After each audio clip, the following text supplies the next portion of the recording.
911, ¿dónde es su emergencia?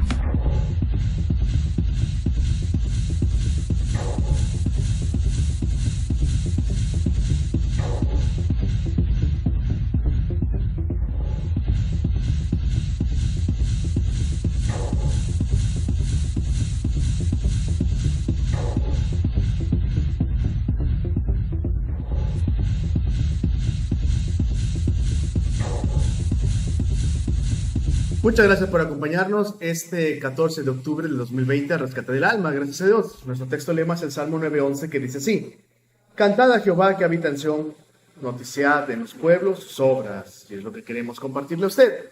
Este es un ministerio de la Iglesia Cristiana Bíblica Ágape, ubicada aquí en Coatzacoalcos, Veracruz. Con mucho gusto para usted y su familia. Y queremos pedirle que por favor busque la palabra del Señor para que comprendamos y veamos que lo que le estamos predicando está fundado en la Biblia y no tengamos ningún temor y veamos que es la verdad. Gracias a Dios.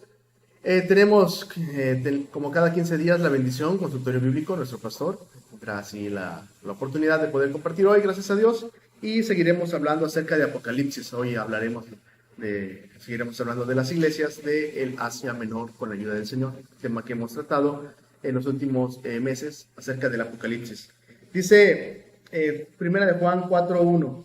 Amados, no crean todo espíritu, sino prueben los espíritus si son de Dios, porque muchos falsos profetas son salidos en el mundo. Tengamos cuidado, por favor, así, y por eso le invitamos a que usted tome su Biblia, para que escudriñemos juntos la palabra de Dios. Mi nombre es Jonathan, pastor de la Iglesia Ágape. Le invito a quedarse a buscar a Jesucristo, nuestro rescatista bendito. A Él sea la gloria. Dios lo bendiga. 911, ¿dónde es su emergencia?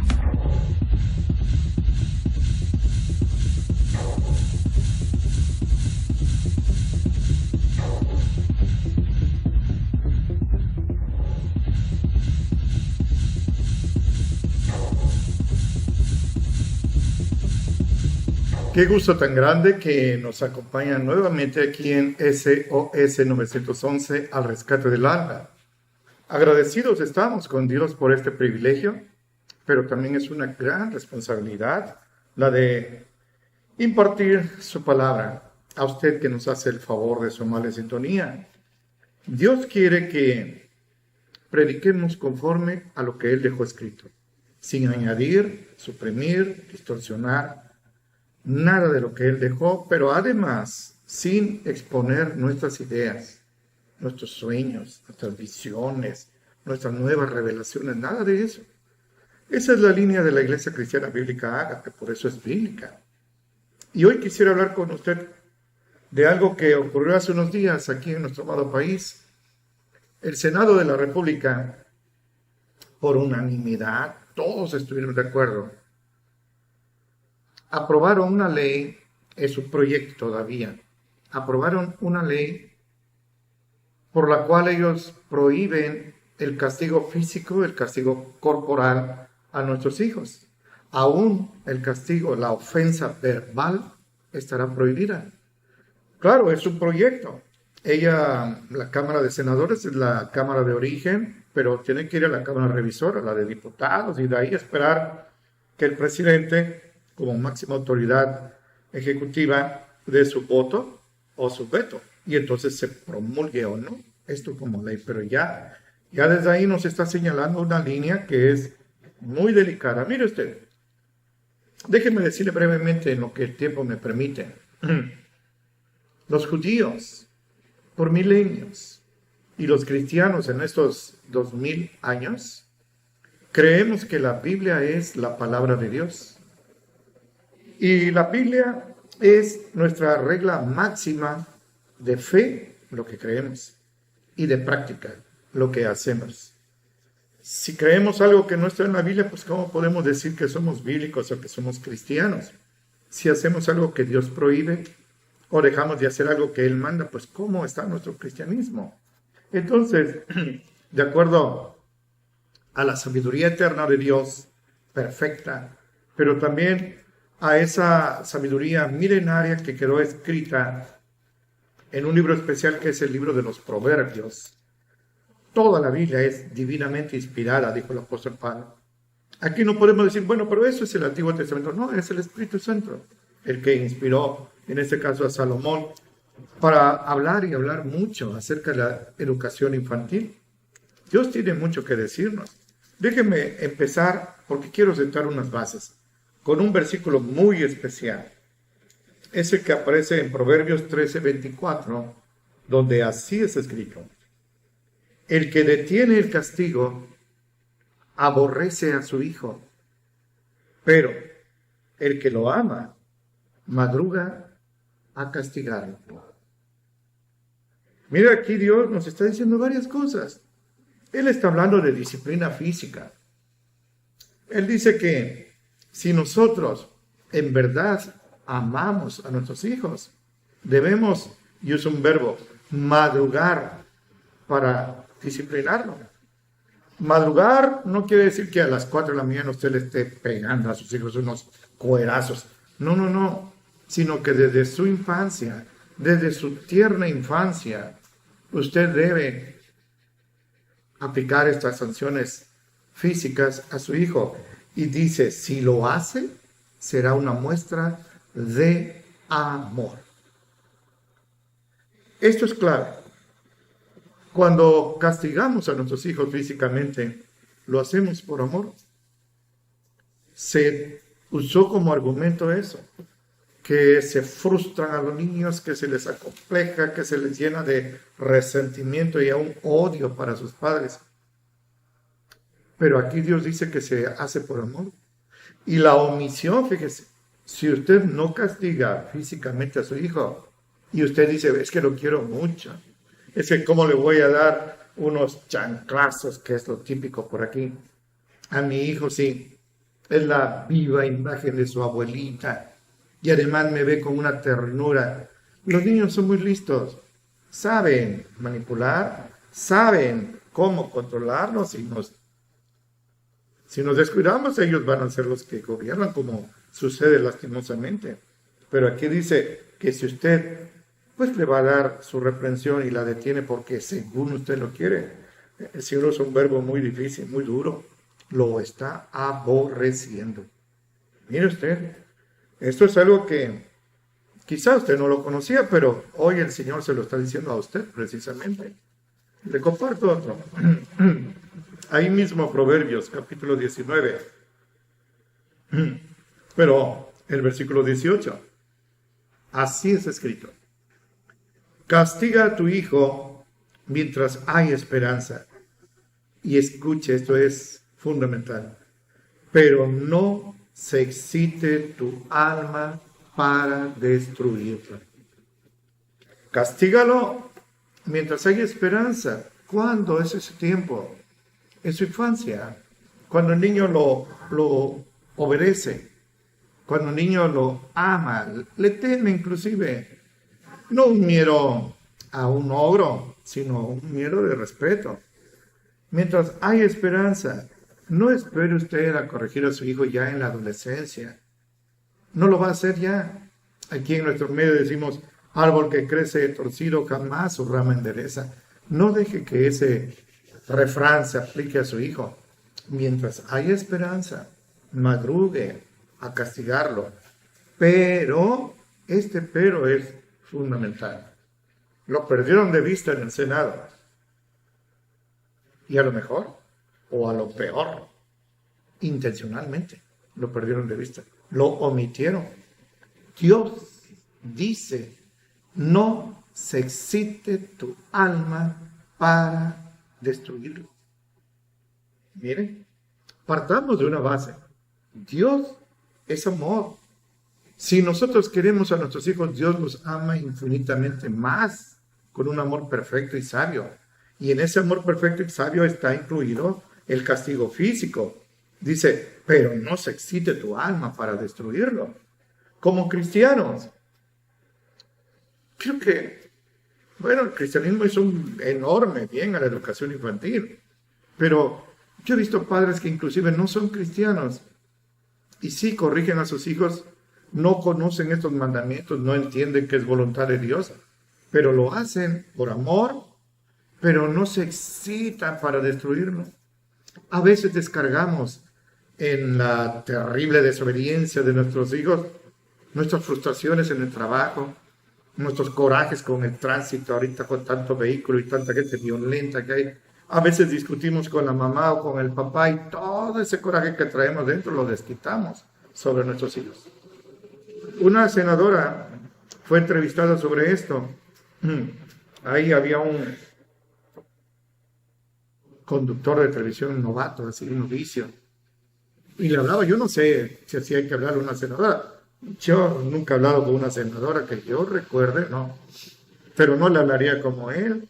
Y ella casi se pone a llorar porque dice que tenía un papá que era alcohólico y que cuando llegaba les pegaba muy duro, era muy violento.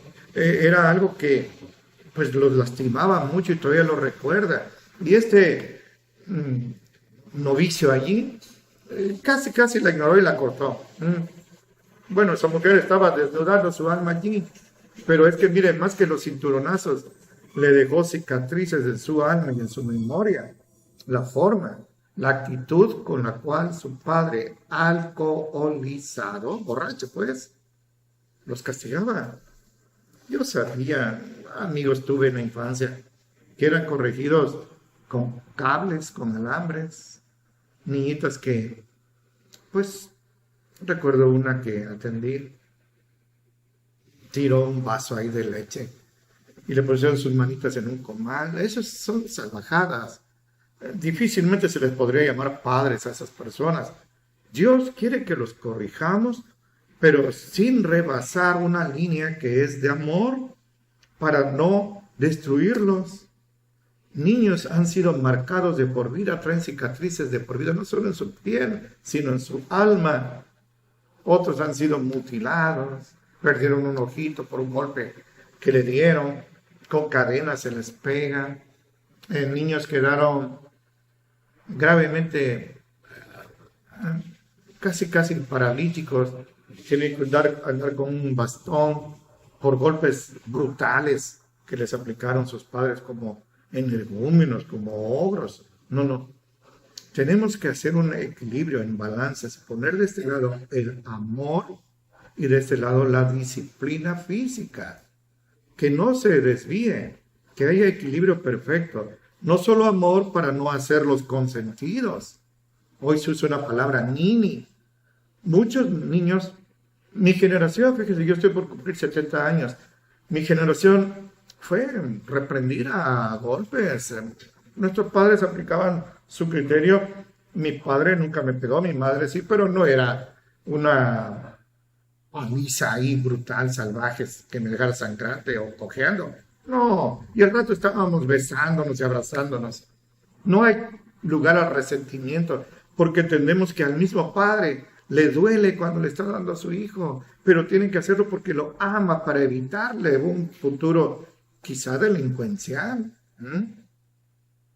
Yo recuerdo que inclusive nuestros maestros de primaria nos daban con reglas, unas reglitas ahí nos daban duro. Y hoy a 6 décadas de distancia yo los recuerdo con cariño, con añoranza, con respeto. Todavía vivía uno por aquí, un amigo, un profe mío, con mucho respeto. Yo lo busqué, nada de coraje, si que allá afuera te voy a esperar, nada de eso. Entonces Dios nos está hablando aquí. Equilibre esa balanza, amor y disciplina. Si usted da solo amor, se crean niños consentidos y malcriados, caprichosos, que creen que tienen derecho de todo. Pero si lo crea solo con disciplina, sin amor, pues va a crear niños resentidos, acomplejados, llenos de traumas. Y Dios no quiere eso. Por razón del tiempo, adelanto un poquito. Ahí mismo en el Proverbios, en el capítulo 22, versículo 15, así está escrito. La necedad está ligada en el corazón del muchacho, pero la vara de la corrección, fíjese, la vara de la corrección la hará alejar de él. ¿Qué hará alejar? La necedad. Los muchachos por naturaleza, ya por los genes, son necios. Se creen que se saben todo. Se creen que los padres son unos anticuados, que deberían de vivir en las cavernas porque no agarran la onda y no se actualizan. Esa necedad está ligada en ellos, ya la traen, no tienen que aprenderla de los vecinitos, no tienen que ir a ningún curso, ya la traen en sus genes espirituales. Pero Dios dice, la vara de la corrección, no el garrote, la vara de la corrección, no el cable, la vara de la corrección. Aquí decimos en Veracruz, en nuestro medio, el chilillo, no sé si lo saben, una varita flexible. ¿Cómo zumbaba esa, eh? Dolía, ardía, pero no dejaba lesiones así que fueran irreversibles. Se quitaban al día siguiente, y repito, al rato estábamos abrazando a nuestros padres y a nuestras madres, a los besos, ahí estábamos. Esto es algo que usted debe entender. Ese niño que ahorita tiene ahí a su lado es como una esponjita. Lo que usted le dé, eso le va a quedar para siempre. Hay un refrán sencillito, dice, infancia es destino. Sí, nuestro destino ya de adultos se fragua, se crea en la infancia, en la primera infancia. Entonces ahora usted está entendiendo y está oyendo muchas cosas que quizás no sabía, pero que son palabra de Dios. Le comparto otro. 23, 13 y 14. Así se escrito. No rehuses, no rechaces la corrección del muchacho, porque si lo hieres con vara, no morirá, no lo vas a matar. Tú lo vas a herir con vara, pero mire qué consecuencia tan importante. Tú lo vas a herir con vara, pero librarás su alma del infierno. Mire, esto nos da a entender que el infierno no es la tumba como cierta religión enseña. Si yo tengo un hijo que se me está muriendo y le doy unos varazos, ¿ya no se va a ir a la tumba? No. El infierno es un lugar de condenación para los perdidos.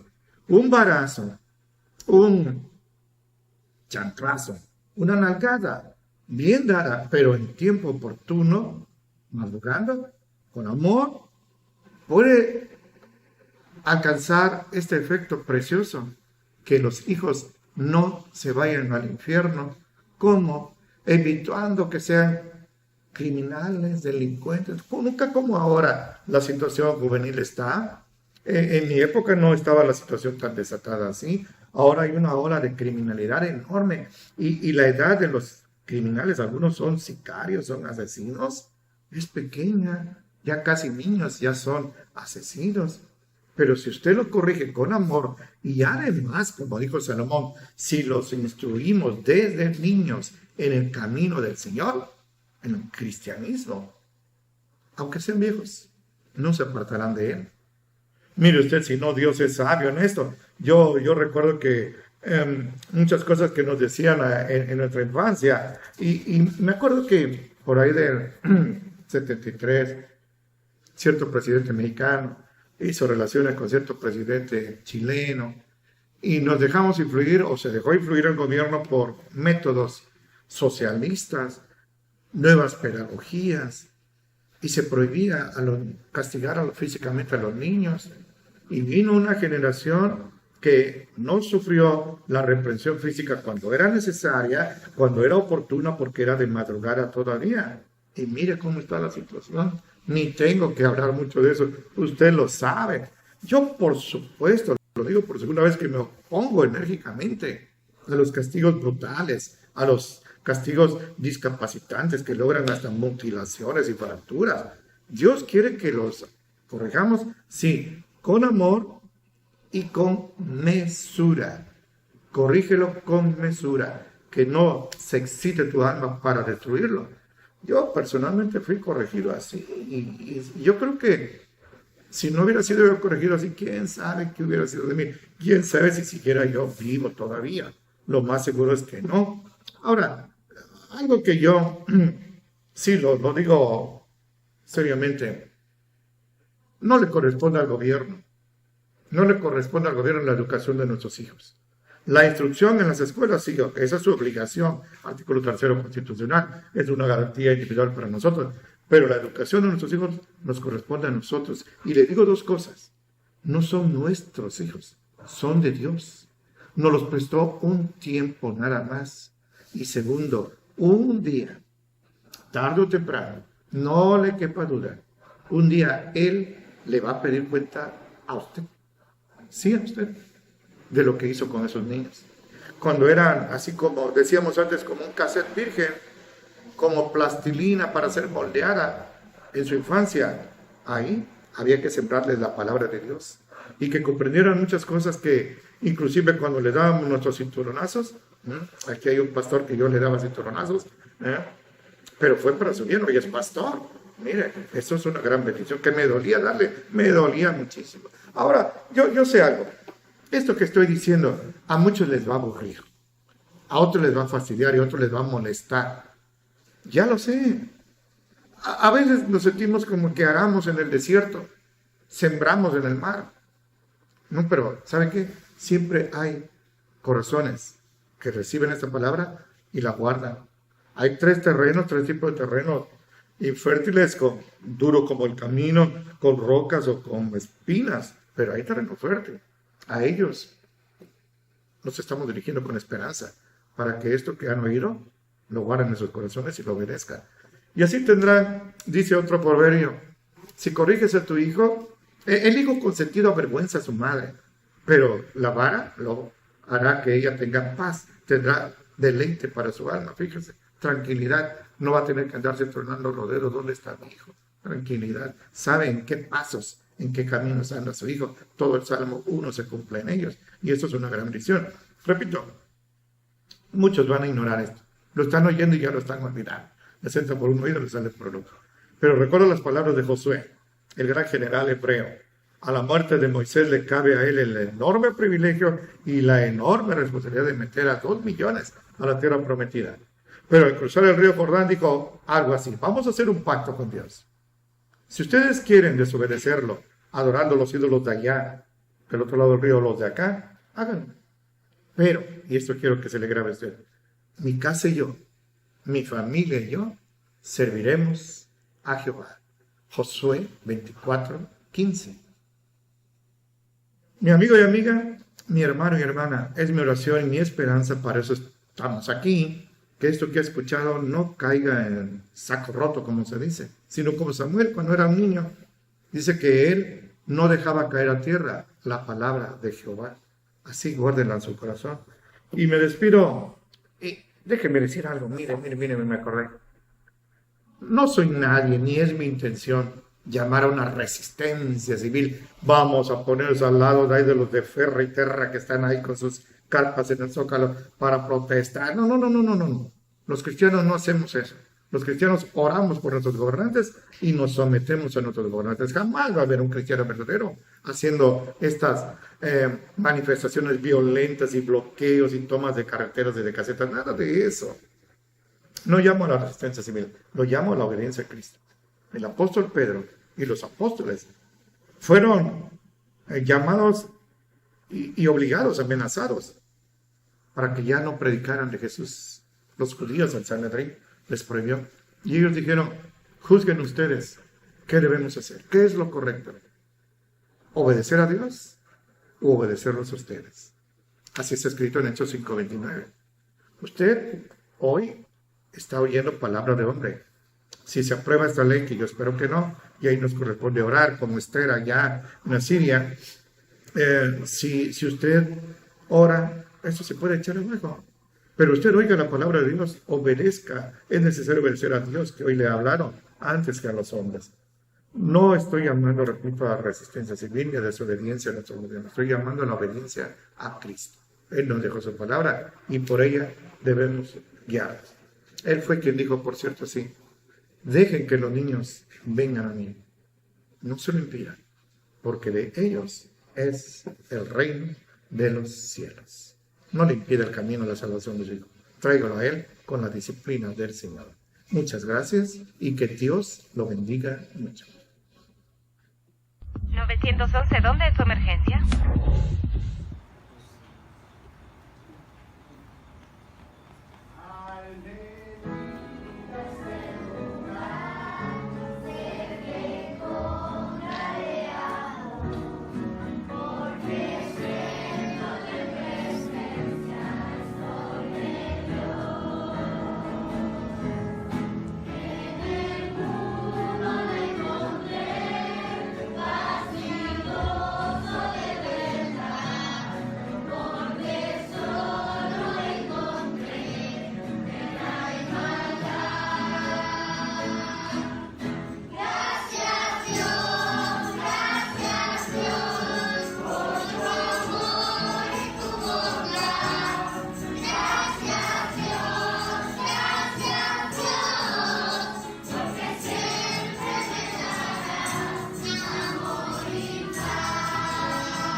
211, ¿dónde es su emergencia?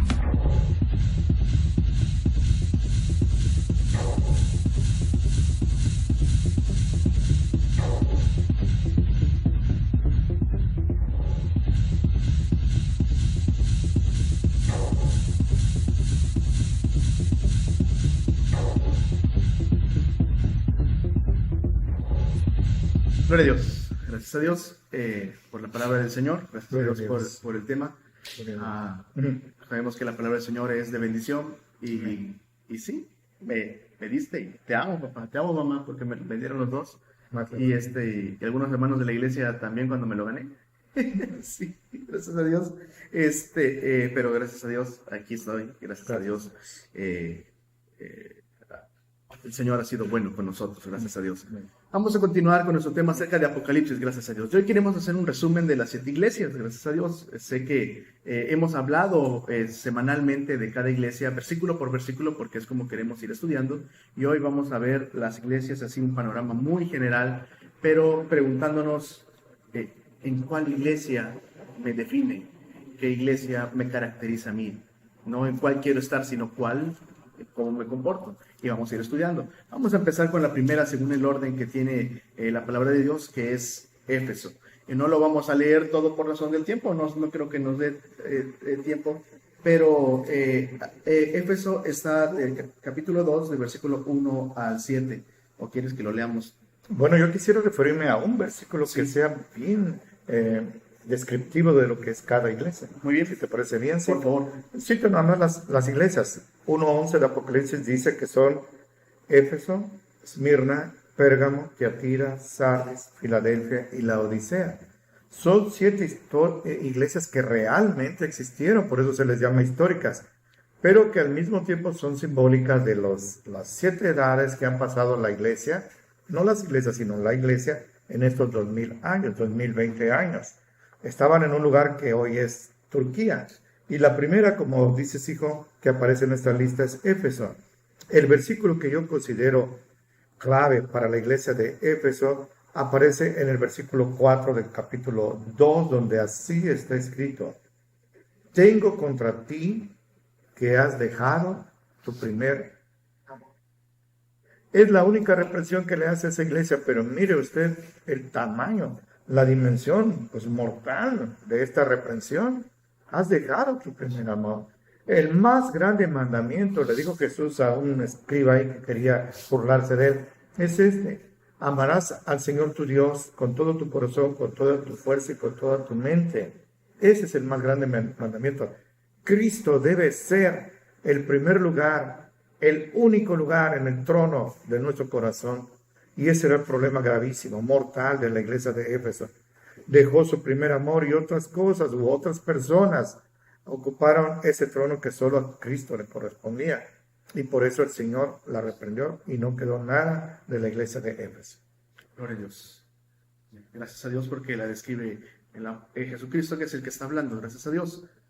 Éfeso significa su palabra, encontremos ahí el significado que es algo que está permitido. Bueno, ellos pensaban que servir a Dios sin amor era algo permitido, pero era algo defectuoso y podía convertirse fructífero espiritualmente. Cada una de las iglesias está ordenada de manera preciosa, de manera exacta, y menciona primero la ciudad, luego menciona un remitente, menciona de ahí lo positivo, lo negativo, si es que lo tiene, si es que tiene lo positivo. Esto nos muestra el rumbo en el cual va si no se arrepiente, porque Jesús también hace un llamado, da una recompensa a la iglesia que ama al Señor, y eso es lo que estamos viendo. A Éfeso se menciona al Señor como si fuera Jesús el que tiene las 7 estrellas de su diestra. Él es el que supervisa, Él es el dueño de la iglesia, así se le presenta a Éfeso. Así es que le reconoce tu arduo trabajo, tu paciencia, no soportaba a los malos, no había probado a los que dicen ser apóstoles y no lo son, ha sufrido, trabajo arduo, no soportaba a los nicolaitas, pero este era el peor. Este era su error, el cual era mortal y por eso ya no estaba. Sin embargo, Jesús le llama de nuevo: arrepiéntete, recuerda de dónde has caído, haz las primeras obras, es lo que dice el Señor. Esta iglesia quizás estaba haciendo una religiosidad, muy buenas obras, pero sin el Señor, y ese es Éfeso. Estaba seca probablemente, labor sin amor, era lo que puro ritual. Así es que pasemos, ¿qué te parece? Sí, me permite dos puntitos Sí, nada por más. favor. Esta época es muy corta, 31 años nada más. La iglesia nace con el ministerio de nuestro Señor Jesucristo y recibe el Espíritu Santo en el capítulo 2 de Hechos, el día de Pentecostés, ahí en Jerusalén. Pero esta época fue casi fugaz, 31 años. En el 64, que Nerón empieza las persecuciones, empieza la gran opresión para la iglesia, ahí pues todavía vivían los apóstoles, excepto Juan, que fue el más longevo, casi 90 años. Pero los apóstoles vivieron y murieron en esa época, por eso Éfeso representa a la iglesia apostólica, una iglesia muy breve. Gracias a Dios. Segunda iglesia, si Sí. les parece, por favor. Sí, claro. Gracias a Dios. Perfecto, así terminamos cada iglesia con el periodo histórico y terminamos así. Muy bien. Bien, bien, gracias. La iglesia de Esmirna mueren los apóstoles y esta época es desde el año 64, la orden de Nerón, el César, de persecución, hasta Constantino, que es el que cesa las persecuciones a la iglesia nominalmente, las cesa y hace que el cristianismo sea la religión oficial del Imperio Romano. Esto, en lugar de ser bueno, fue un gran error, porque de inmediato se corrompió la doctrina pura y surgió el bautismo de niños, la mariolatría, la elevación de María como intercesora, como madre de Dios, todo esto. Y la idolatría fue algo gravísimo que introdujo en esta época de Esmirna. La Esmirna es una iglesia sufriente y el versículo 10 es un llamado que el Señor Jesucristo le hace y le dice así: no tengas ningún temor de las cosas que has de sufrir. He aquí el diablo, fíjese, ha de enviar a algunos de ustedes a la cárcel para que sean probados y tendrá tribulación de 10 días. Pero escúcheme, esta es la frase: sé fiel hasta la muerte y yo te daré la corona de la vida. Mi amigo y mi amiga, mi hermano y hermana, el cristianismo no es una carrera. Miren, en los Juegos Olímpicos hay dos pruebas opuestas, extremas. A una se le llama la reina de las pruebas, que es de 100 metros planos. En menos de 10 segundos se termina. Entrenan 4 años y en menos de 10 segundos, 100 metros. Pero hay otra prueba que es de casi 42 kilómetros, dura horas, la maratón. El cristianismo no es una carrera de 100 metros, fugaz, es de resistencia. El Señor no quiere que nos comamos el mundo, sino que paso a paso, un día a la vez, decía Jesús, pero que seamos fieles hasta la muerte. Al Señor no le importa nuestra antigüedad. Podemos tener 30, 100 años de cristianismo, pero podemos caer en la apostasía. Dios nos guarde, ¿no? No, hay que ser fieles hasta la muerte. Esa es una doctrina cristiana, la perseverancia de los santos. Y los santos que perseveran hasta el fin son salvos. Pero no son salvos porque perseveraron hasta el fin, sino porque son salvos, perseveraron hasta el fin. Parece un trabalenguas, pero no lo es. No es que yo voy a ganarme la salvación si persevero hasta el fin. No, sino porque soy salvo, yo sé que voy a perseverar hasta el fin. Dios. Esmirna significa, la palabra significa mirra, que era lo que se ponía normalmente cuando fallecía alguien para que así para aromatizar y como una ofrenda a la persona que estaba muerto. Dice Jesús, se le presenta a Jesús, su remitente es el primero y el postrero, el que estuvo muerto, pero vivió, se levantó el Señor. Eso es lo que estaba pasando también en Esmirna, lo que iba a pasar tanto en la ciudad como en el periodo histórico.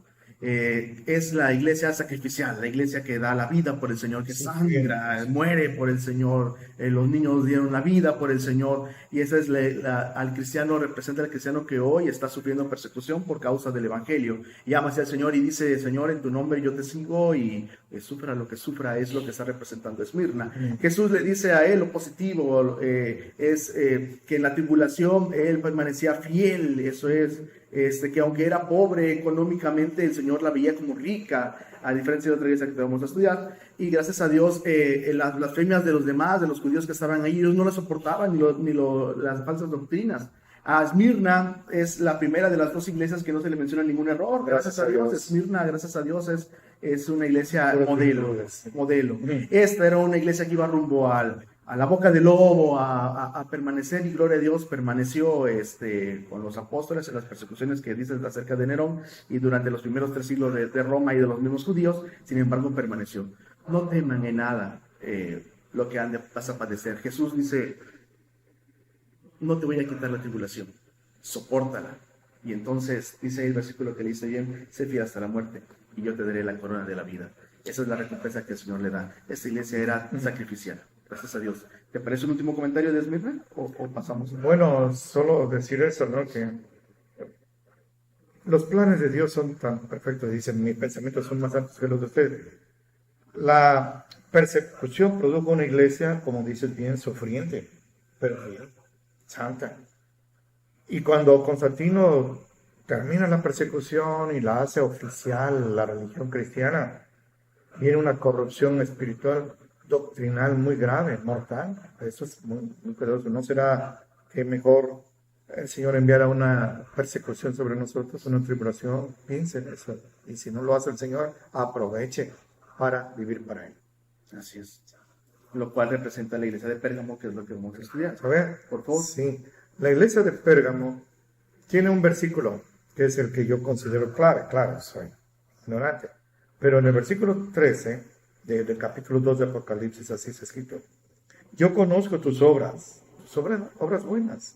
¿Y dónde vives? Donde está la silla de Satanás. Esta iglesia estaba en el mero corazón del infierno. Toda la podredumbre moral y doctrinal estaba allí.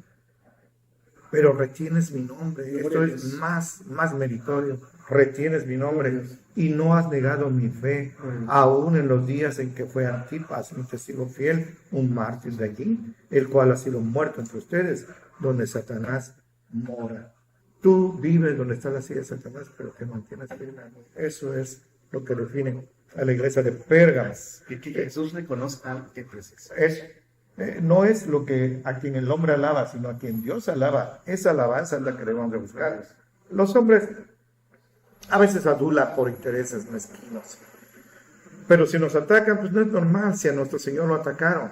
No, pero cuando viene la alabanza del Señor, como bien llamas la atención sobre eso nadie nos lo va a quitar. Aún después de la muerte, el Señor nos va a premiar, a galardonar por eso. Sí, amén. Gloria a Dios. Esmirna, Pérgamo, era un lugar importante, se menciona como si fuera una ciudadela, una acrópolis, un lugar de altura, los pérgamos, los pergaminos, algo que era una ciudad muy, muy culta. Y dice, Jesús se le presenta a ella, la que tiene la espada aguda de 2 filos, porque también como ciudadela es un lugar de pelea, y es exactamente lo que Pérgamo, con tanta conocimiento, estaba luchando por defender la doctrina del Señor, y lo avalaba el testimonio de los apóstoles, lo avalaba lo que decía, la presión cómo se cumplía, gracias a Dios, y el Señor lo alaba, que en medio de las que están en la silla de Satanás, ellos no son de la silla de Satanás, sino que ellos han permanecido, gracias a Dios. Tenía unos errores que retenía algunos de la doctrina de Balaam, que menciona la Biblia, y también ellos retenían a los nicolaitas, lo cual la Biblia lo dice, ¿no? Así es. Bueno, esta era una iglesia que permanecía fiel al Señor, pero mantenía entre sus filas falsas doctrinas, falsas enseñanzas, que si se mantienen ahí y no se sacan, pueden convertirse en un cárcel mortal y puede destruir la obra del Señor, como muchas iglesias que iniciaron fielmente con doctrina bíblica, hoy la verdad ya ni las piedras quedan. Sin embargo, Jesús ahí le dice, arrepiéntete, porque si no yo voy a pelear contra ti. Eso es, tú eres una ciudad de guerra, pues yo voy a pelear contra ti. Así es, el Señor le da promesas también del maná escondido, de la piedrecita blanca, lo cual estudiamos, pero una iglesia que aunque era fiel al Señor y permanecía ahí, permitía estas falsas doctrinas. Cuidado. Tenemos que ver lo que dice la Biblia, la ley y el testimonio, si no es conforme a esto, Isaías, es que no nos ha amanecido. Gracias a Dios. ¿Un comentario último de Pérgamo? Sí, que esta iglesia, no lo pierda de vista usted, porque quizá sea la situación de usted. No tenía todo a favor, no tenía aplausos, no tenía puertas abiertas, no tenía persecución. Y sin embargo se mantuvo fiel. Eso hace más meritoria, repito, su actitud de fidelidad al Señor.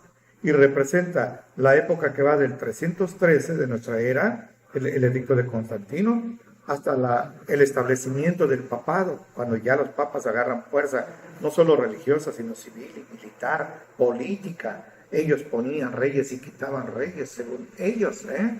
Esto es el papado, el 606, una época terrible que empieza a vivir la iglesia. Continuamos. Así. La cuarta iglesia que se menciona en esta lista de Apocalipsis 1:11 es la de Tiatira. Y aparece en el versículo 19 del capítulo 2, es el versículo clave según yo. Está escrito así: yo he conocido tus obras y tu amor y tu servicio y tu fe y tu paciencia. Y escuchen, y que tus obras postreras son más que las primeras. Esta iglesia vino de menos a más, pero cuando vino de menos estaba muy bien. No cree usted que empezaron en abominaciones y aberraciones y perversiones, no. Venía caminando con el Señor, sí sangrante, sí sufriente, pero venía caminando con el Señor, pero cada vez que pasaba el tiempo iba ascendiendo espiritualmente, doctrinalmente. Esto es muy importante, porque hay iglesias, y lo mencionaste ahorita, y es muy doloroso. Empiezan bien y van cayendo. Esto era al revés. Y cuando parece que nadie lo toma en cuenta, Jesús lo está viendo. Hablando de Jerusalén, dice: la palma de mi mano te llevo impresa. El Señor nos lleva en su corazón a cada iglesia que hay en todo el mundo en estos 2020 años. Él nos lleva. Y ahí el Señor nos está viendo, y es mi esperanza que usted y la iglesia donde usted se congregue sea un reflejo de esto, que haya empezado bien doctrinalmente, pero vaya cada día mejorando, no nada más en doctrina, porque no hay doctrinas nuevas, sino en su obediencia, esto es, en su santidad, sin la cual nadie verá al Señor. Gracias a Dios. Esmirna, perdón, de nuevo, Esmirna, Tiatira significa ciudad de la hija, es lo que se conoce como la iglesia de Tiatira. Bueno, dice Jesús que se presenta como su remitente, el Hijo de Dios, el que tiene ojos como llama de fuego, dice ahí. Es que esta iglesia tenía un problema ahí que Jesús lo dice, que es que según Jezabel, una mujer que se llamaba profetisa y seducía a los hombres, a las mujeres a comer y cosas sacrificadas a los ídolos, y los seducía. Es porque mientras Jesús la ve a Tiatira con ojos de fuego, ellos veían los ojos de ella, pero de llena de lujuria, ¿no? Así es. Pero Jesús dice: yo voy a poner mi juicio, mi justo juicio. Esta era una iglesia que metía el libertinaje. Sí, amaba al Señor y sí servía al Señor, las cosas que dice, pero el error era mortal, era el error. A los cristianos que estaban en Tiatira, cuando no tienen esa doctrina, porque también había unas personas que me iban así, a ellos, los demás ya están casi perdidos, no sé, a los pocos cristianos que estaban ahí, le dice: lo que tienen, retenerlo hasta que yo venga, a ellos, a ese grupo reducido, porque ellos son los que están dando el Señor. Y uno puede decir: no, si somos 10,000, pero a lo mejor son 2 los que mantienen esa iglesia, ese lugar para el Señor. Así es, esa manada pequeña.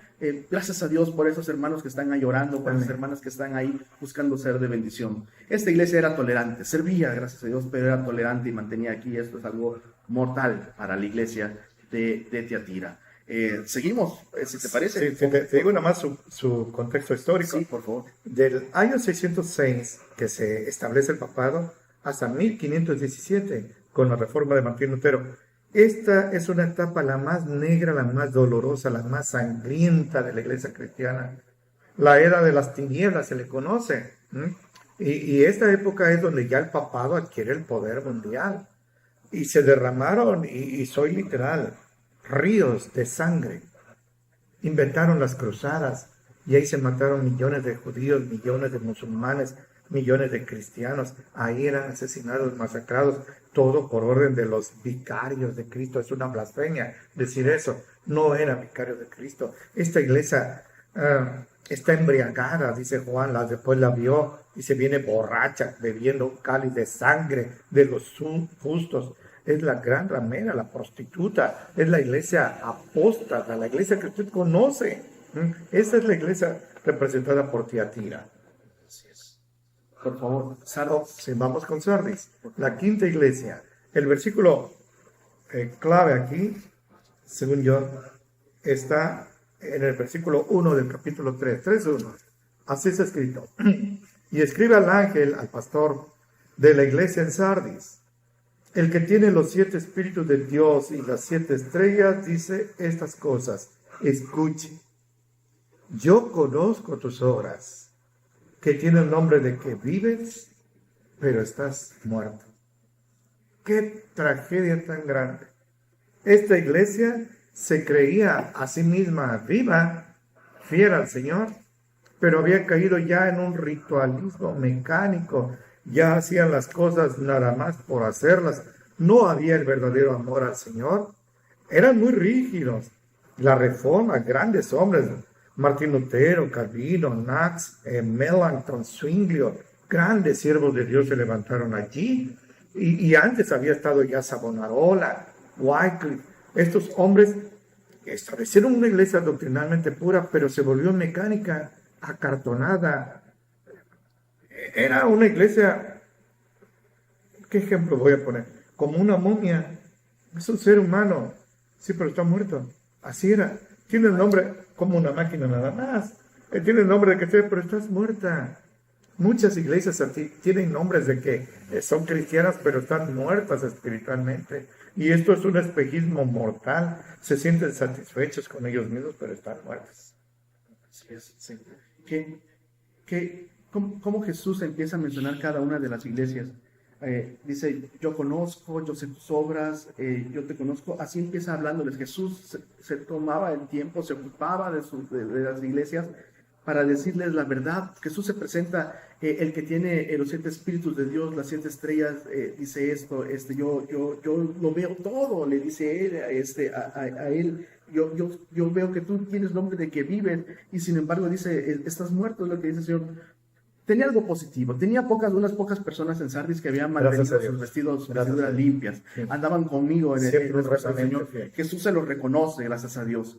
Y de nuevo, repito, estos mantenían también la llama del Evangelio en ese lugar. Sin embargo, si seguían así, o estaba agonizando, poco a poco, estas personas que eran fieles al Señor, o iba haciendo cada vez menos, no sé, entonces iba a ir rumbo a la muerte, es lo que estaba haciendo, porque ya dice Jesús que estaba muerto. Por eso Jesús le dice, lo llama al arrepentimiento, sé vigilante, afirma las cosas que están para morir, acuérdate de lo que has oído, lo que has recibido, guárdalo y arrepiéntete. El Señor le dice así. El Señor le hace un llamado a esta iglesia de Sardis, porque lo merecía. Esta iglesia estaba muerta, así.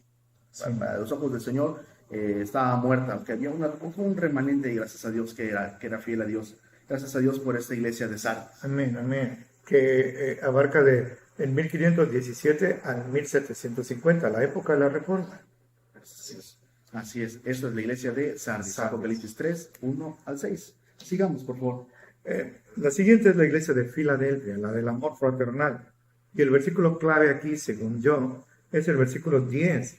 Así está escrito: porque has guardado la palabra de mi paciencia.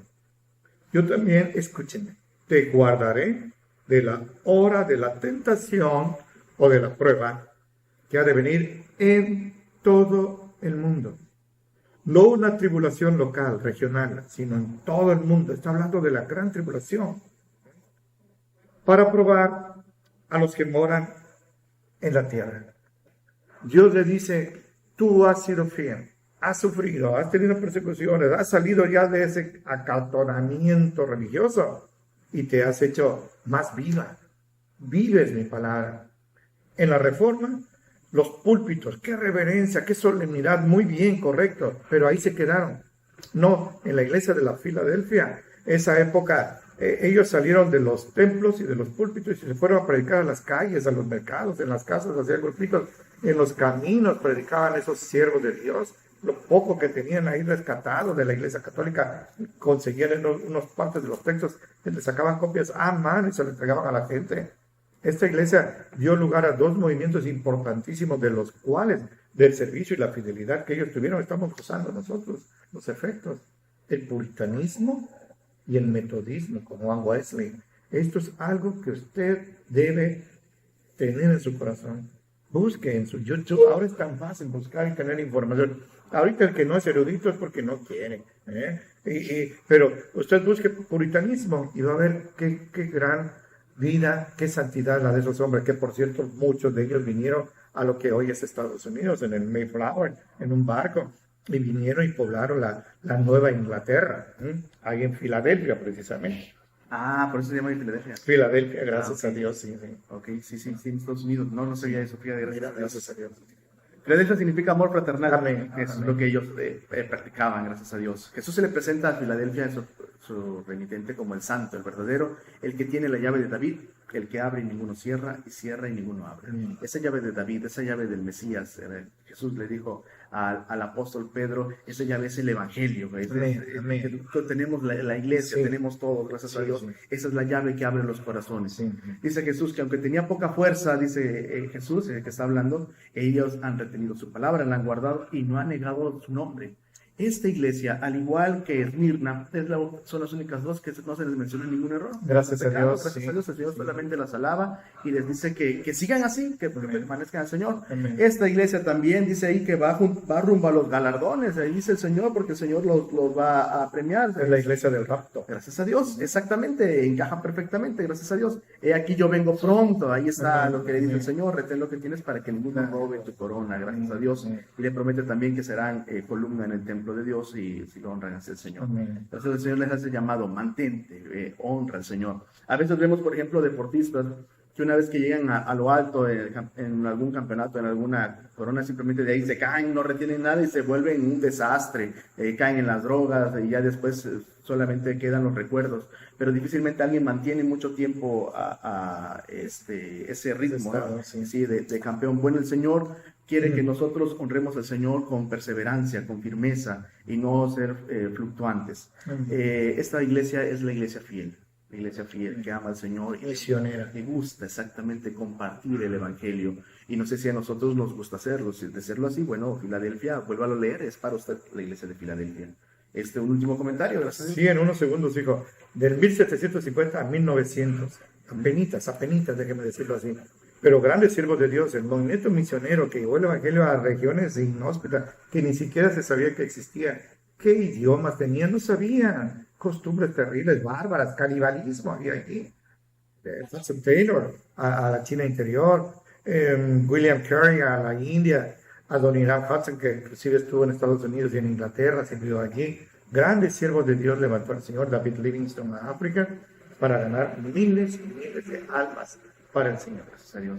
Ayudaban a todas aquellas personas que se acercaban, aunque no aceptaran a Cristo, ayudaban materialmente, no como otras religiones que solamente ayudan si aceptan su religión, ¿no? Y entonces luego es un desastre, solamente por interés o por miedo. Bueno, estos hombres de Dios no eran así, ayudaban. Gracias. David Livingstone era un doctor y él ayudaba así. Bueno, la Odisea, pasemos a la última por razón del tiempo, ¿qué te parece? Por favor. Sí, amén. Fue la que estudiamos la semana pasada. Gracias a Dios, y es la última que aparece. En Apocalipsis 3, 15 y 16 son los versículos que yo tomé como centrales. Así está escrito. Yo conozco tus obras, que ni eres frío ni caliente. Ojalá fueses frío o caliente, pero porque eres tibio, mire qué acusación. Y no frío ni caliente, qué palabra tan dura, te vomitaré de mi boca. Dios le llama la atención a esta iglesia y es una reprensión gravísima, la más dura que aparece en la siete. Te voy a vomitar de mi boca por una razón. No es que yo tenga preferencias ni favoritismos, sino por una razón, porque no te defines por el mundo y por mí. Tratas de navegar entre dos aguas, lo cual es imposible. Nadie puede servir a dos amos. Y como no te has definido porque eres tibia, cuando estás en las cuestiones mundanas estás como pez en el agua, y cuando vienes a la iglesia estás como pez en el agua, según tú. Pero yo te doy este aviso. No te amenazo, pero te advierto, te lo comunico. No voy a hacer nada sin antes revelarlo a mis profetas. Y el Señor dice, te voy a vomitar de mi boca porque eres tibia. Esa es la iglesia. Era rica, materialmente era Solo popular, materialmente. era vanidosa, por lo que entendemos. Yo me he enriquecido, dice él. Último. Bueno, Jesús se le presenta a ellos, decíamos la semana pasada que la Odisea significa derechos de la muchedumbre, así es que con tal de darle derechos a su iglesia, porque se está refiriendo no a la ciudad, sino a la iglesia de la Odisea, pisoteaban el nombre de Dios. Bueno, Jesús se le presenta a ellos como el testigo fiel y verdadero. Amén. Tú, el principio de la creación de Dios, porque le dice, con mi fidelidad yo te voy a decir que tú te crees así, te crees muy rica, pero eres una farsa. Así te ves tú. Así es. Le dice, para mí eres desventurada, miserable, pobre, ciega y Sí. desnuda, ¿no? Así es. No sé si alguna vez hemos visto personas pobres que pasan una situación terrible o de miseria o en alguna guerra, una situación así terrible. Sin embargo, estos querían estar así. Jesús los veía así. Ellos iban rumbo a la miseria pestilencial porque le dice, te vomitaré de mi boca. Era lo que pasaba ahí. Sí, Jesús le da recomendaciones porque bendito sea Jesucristo que le llama al arrepentimiento. No le dice, juegas con mis cosas, no sé, te acercas, no sabes, no te defines, pues no quiero nada contigo. No, Jesús le llama al amor. Yo te aconsejo. Así es. Que compres de mi oro refinado, vestiduras blancas para vestirte, unge tus ojos con colirio, porque dice Jesús lo que decías en la primera parte del programa, yo reprendo y castigo a todos los que amo. Eso es amor. Eso es amor, así es. Sé celoso, arrepiéntete y yo estoy a la puerta y llamo. Yo te estoy llamando, ábreme por favor. Jesús está así llamándole a ellos, gracias a Dios. El Señor le da esta bendición porque esta iglesia era tibia. Y bueno, si eso es lo que nos define a nosotros, un pie en las cosas del Señor y un pie en las cosas del mundo, pues ante los ojos de Jesús somos de la Odisea. Por favor, último comentario. Sí, hay un axioma jurídico que es este. Tu derecho termina donde empieza el mío. Ajá. Pero hablando, y lo mencionaste, los derechos humanos ahorita ya tienen un trono de endiosamiento. Sí, pero los derechos divinos, los derechos de Dios, Dios tiene derechos absolutos por creación y por regeneración para la iglesia, para gobernarla y que le obedezcamos. Los derechos humanos llegan a donde empieza el derecho divino, siempre Él adelante, pero ahora se han invertido. No importa lo que diga la Biblia, nuestros derechos humanos nos dan libertad hasta de pervertirnos. Todo lo que se está viviendo ahora ya tiene carácter de legal, respaldo legal. Pero esta iglesia es la iglesia apóstata, la que no se va a ir en el rapto y sí quedará en la gran tribulación, pasará por la gran tribulación y abarca desde el 1900 hasta que Cristo venga y arrebate a su iglesia. Y esto puede ser hoy, y hoy terminaría esta etapa de la Odisea. Así es. Apocalipsis 2.7, 2.11, 2.17, 2, versículo 29, Apocalipsis 3.6, 3.13 y 3.22. Cada una de las 12, de las 7 iglesias, Jesús termina así: el que tiene oído para oír, oiga lo que el Espíritu dice a las iglesias. Esta iglesia es, en parte de su periodo histórico, la aplicación que es lo que estamos diciendo. Hoy, 14 de octubre del 2020, ¿a qué iglesia pertenece? ¿A qué iglesia pertenecemos nosotros? ¿Cuál nos define? ¿Cuál nos parece? ¿Cuál nos describe mejor? Y bueno, según lo que vivamos, porque el Señor nos conoce, está también el llamado de amor de Dios para tomar las cosas del Señor. Si es necesario arrepentirnos, pues bendito sea Cristo que nos llama al arrepentimiento. Vamos a un último comentario, si te parece. Solo eso, ahorita que dijiste, si hoy oyes mi voz, no endurezcas tu corazón. Le hemos compartido la palabra de Dios. Amén, gracias a Dios. Si Dios permite, la próxima semana vamos a hablar acerca del rapto, antes de entrar al capítulo 4, que es cuando ya no está la iglesia, ya no se menciona, de ahí en adelante ya no se menciona la iglesia. No, hasta el 19. Hasta el 19, pero ya en el milenio de paz, ¿no? Ya gracias a Dios. No, viene, sí, al milenio de paz y al Armagedón. En Armagedón, sí es cierto, así es. Pero ahí va el milenio de paz. De acuerdo. Entonces, vamos a ir así. 911, ¿dónde es su emergencia?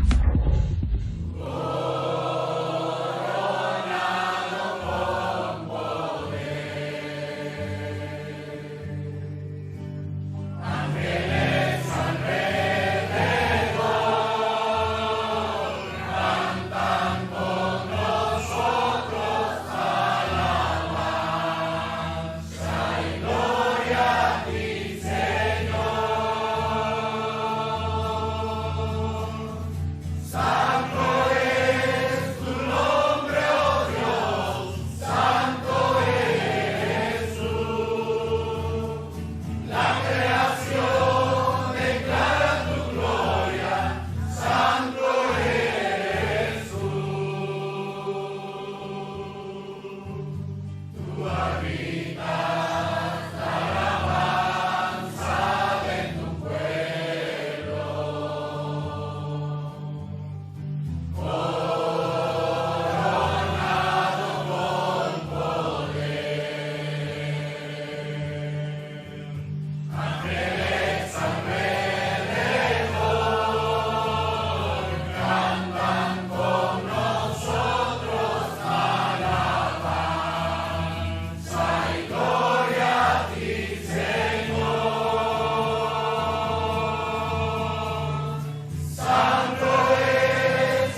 911, ¿dónde es su emergencia?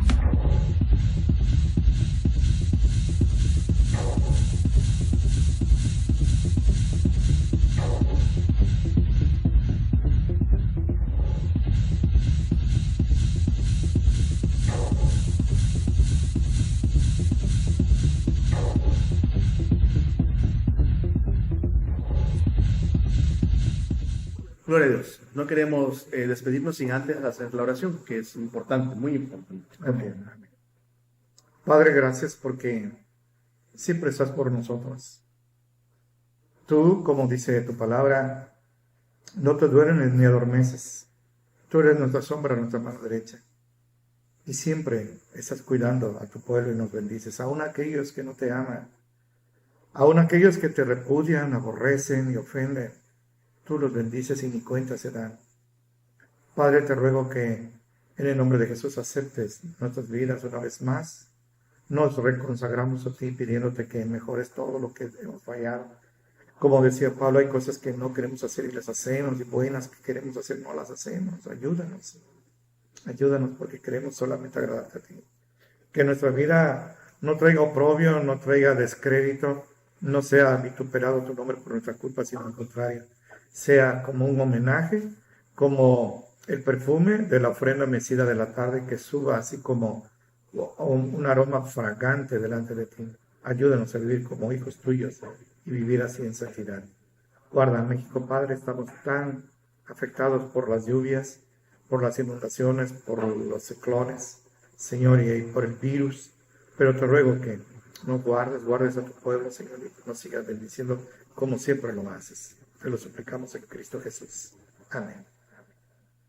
Gracias a Dios. Gracias. Gloria a Dios. La verdad es un año inesperado, inusitado, y no ha terminado, faltan todavía 3 meses, ¿no? 2 meses y medio, y sin embargo Dios, su palabra es fiel, gracias a Dios. Vamos en letras griegas, en los huracanes, ¿no? En las temporadas Tan tremendas, tremendo. nunca, yo no me acuerdo de algo así, no sé, Dicen que hubo una época que no me acuerdo yo de ella, o no la viví. de acuerdo. Pues el Señor envíe la ayuda, estamos orando y en lo que podamos ayudar. Tenemos la bendición los domingos, el primer día de la semana, gracias a Dios, a las 6 de la tarde. La semana pasada dije que le iba a dejar hablar, ¿ibas a decir algo? Ya te interrumpí. No. Ok, de acuerdo, pero hoy sí te dejé hablar, ¿eh? Sí, gracias a Dios. Sí, te lo agradezco. Los domingos a las 6 de la tarde, este es el primer día de la semana, nuestra predicación en vivo, gracias a Dios. Los miércoles estamos también aquí estudiando Apocalipsis, gracias a Dios, con la ayuda del Señor, y el consultorio bíblico, gracias a Dios. Dios les serviría a nuestros políticos. Los jueves tenemos la bendición a las 7 de la tarde, el horario que teníamos normalmente, gracias a Dios, aquí en Coatzacoalcos, en Llave. Gracias a Dios. Con mucho gusto para usted. Y los sábados tenemos las bendiciones, gracias a Dios. Gracias a Dios, hijo, por más de 27 años en el diario El Istmo, la columna Voz de Reposos Sociales. Y también los sábados a las 7 de la mañana en FM, Exa FM 101.7, al abrigo del Altísimo. Gracias a Dios. Estamos agradecidos con el Señor. Este es el programa número 291. Gracias a Dios. Parezco repetitivo, pero no lo soy. Hermano José Luis, Dios lo bendiga. Amén. Dios lo bendiga a usted y su familia, que nos permite en imagen y política. Gracias a Dios, hermano. Dios lo bendiga. Gracias, hermanos, por sus oraciones, por sus palabras de aliento, porque el Señor contesta, gracias a Dios, y el Señor sostiene su obra. El Señor, Gracias a Dios. toda la gloria sea para nuestro divino Rey. Exclusivamente. Gracias a Dios. Queremos despedirnos con un texto. Sí, como amén. se merece. Amén. Lo que dijiste, hijo, el año pasado platicábamos que no había habido tantos huracanes, por lo menos del lado del Atlántico, pero ahora hasta el alfabeto se acabaron ya. Pero antes y después y para siempre esta palabra debe ser guardada en nuestros corazones acerca del Señor. Dice el salmista en el 89:9 de los Salmos: Señor, tú tienes dominio sobre la bravura de la mar. Cuando se levantan sus olas, tú las sosiegas. Guardan en su corazón. Amén. Gloria a Dios. Somos el pastor. Cedas para servirles. Mi nombre es Jonathan y le decimos que el regalo de Dios para usted es la vida eterna. Amén. Aférrese con todo su Amén. corazón. Amén. Entréguele su vida al Señor y con la ayuda del Señor Él romperá las cadenas que nos atan a la miseria espiritual y con su ayuda tendremos vida eterna. Amén. Señor lo bendiga. Amén. 911, ¿dónde es su emergencia?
911, ¿dónde es su emergencia?